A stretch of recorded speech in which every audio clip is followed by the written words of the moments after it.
حضرت ابو ہریرہ رضی اللہ تعالیٰ عنہ فرماتے ہیں تبوک کا موقع تھا، سفر تھا، تو کھانا ختم ہو گیا، بڑی سخت بھوک سے لوگوں کا واسطہ پڑ گیا اس جنگ کے موقع پر۔ اب سواریوں کے لیے اونٹ موجود تھے، تو بعض لوگ حضور کی بارگاہ میں حاضر ہوئے، یا رسول اللہ صلی اللہ علیہ وسلم اگر اجازت دیں تو اونٹ نہ ذبح کر لیں، گوشت ہم اس کا کھا لیں گے اور ان کی جو چربی ہوگی اس کا تیل بنا لیں گے، تو حضور آپ اجازت دے دیں۔ نبی پاک صلی اللہ علیہ وسلم نے فرمایا ٹھیک ہے تم اونٹ ذبح کر لو، اپنی ضرورت کو پورا کرو، ضرورت کو پورا کرنا ضروری ہے۔ اب اجازت مل گئی، لوگ اونٹ ذبح کرنے کے ارادے سے اٹھے تو حضرت عمر نے روکا، فرمانے لگے ذرا ٹھہر جاؤ، لوگ رک گئے تو حضرت عمر حضور کی بارگاہ میں حاضر ہوئے، یہ مسلم شریف میں موجود ہے۔ عرض کرنے لگے یا رسول اللہ صلی اللہ علیہ وسلم اگر ہم نے اونٹ ذبح کر لیے تو سواریاں کس پہ کریں گے؟ تو سواریوں کے لیے کم پڑ جائیں گے، واپس جانا ہے، سفر کرنا ہے۔ حضور نے فرمایا پھر آپ بتائیے۔ عرض کی حضور ہمارے پاس جو کچھ ہے نا ہم لے آتے ہیں، آپ برکت کی دعا کر دیں۔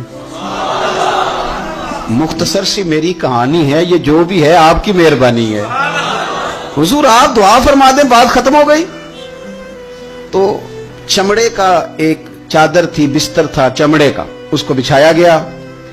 کوئی بندہ ایک روٹی کا ٹکڑا لا رہا ہے، تھوڑے تھوڑے ٹکڑے روٹی کے، کوئی تھوڑی سی مکئی لا رہا ہے، کوئی تھوڑی سی کھجوریں، جتنا جتنا سامان تھوڑا تھوڑا موجود تھا۔ یہ مسلم شریف میں موجود۔ کتنی ضرورت ہے ان حدیثوں کی کہ صحابہ تواتر کے ساتھ انہیں روایت کر رہے ہیں اور امت کو دے رہے ہیں کہ لو یہ تمہارے کلیجے ٹھنڈے کریں گی، یہ تمہارے دلوں کو سکون دیں گی۔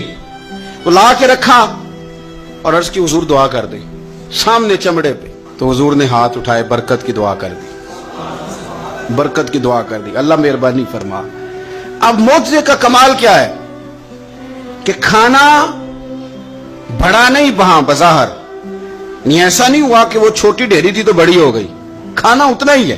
یہ ہے معجزہ جو عقل کو حیران کر دے۔ حضور نے فرمایا آتے جاؤ اور کھانا لیتے جاؤ۔ سینکڑوں کا لشکر تھا، سارے سیر ہو گئے، کھانا لے گئے، مرضی کا لیا، رج رج کے کھایا، لیکن کہتے ہیں پلٹ کے دیکھا تو کھانا پہلے سے زیادہ موجود تھا۔ اب یہ حضور کا معجزہ ہوا، کوئی تو اس پر بات کرتا ہی، کوئی تو کلام کرتا ہی، صحابہ تو خوشی سے نعرہ لگاتے ہی، رسول کریم خود بولے، فرمایا دیکھا تم نے، خود حضور فرمانے لگے لو بھائی میں گواہی دیتا ہوں کہ اللہ کے سوا کوئی معبود نہیں اور میں اللہ کا سچا رسول ہوں، میں گواہی دیتا ہوں، خود حضور فرمانے لگے۔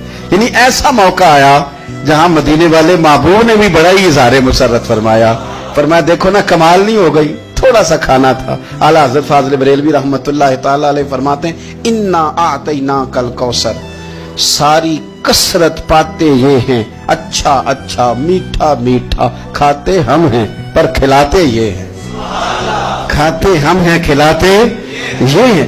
رسول پاک صلی اللہ تعالی علیہ وسلم نے فرمایا میں گواہی دیتا ہوں کہ اللہ کے سوا کوئی معبود نہیں اور میں اللہ کا سچا رسول ہوں۔ اور حضور فرمانے لگے جو اس گواہی پر اللہ کی بارگاہ میں حاضر ہوگا نا اور اس میں شک نہیں کرے گا، اسے اللہ جنت میں داخل فرمائے گا۔